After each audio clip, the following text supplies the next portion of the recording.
โยมเวลาเฮามีความแค้นกับไผกะสั่ง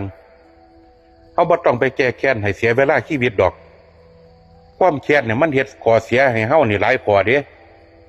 อันดับแรกก็คือมันเฮ็ดให้เฮาเสียพลังงานเสียเวลาในการสร้างชีวิตสองความแค้นมันบ่เฮ็ดให้เฮาหายทุกข์แต่ว่าความแค้นมันเฮ็ดให้เฮาเป็นทุกข์กว่าเก่าเป็นหยังฮู้จักบ่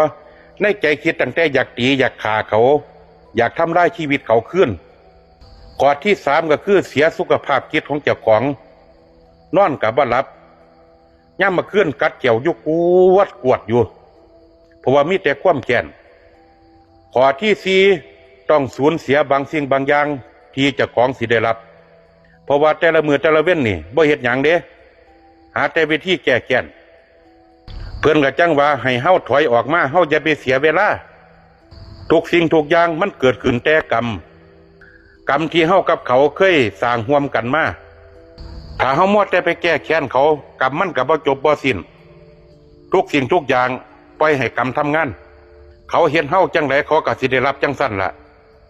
ผู้บางคนก็สิว่ามันมีอยู่บ่กรรมคือเห็นเขามีความสุขแท้ก็ย้อนว่าเศษบุญของเขายังบ่ทันได้เบิดถ้าเศษบุญเขาเบิดยามใดปั๊บกรรมทำงานทันที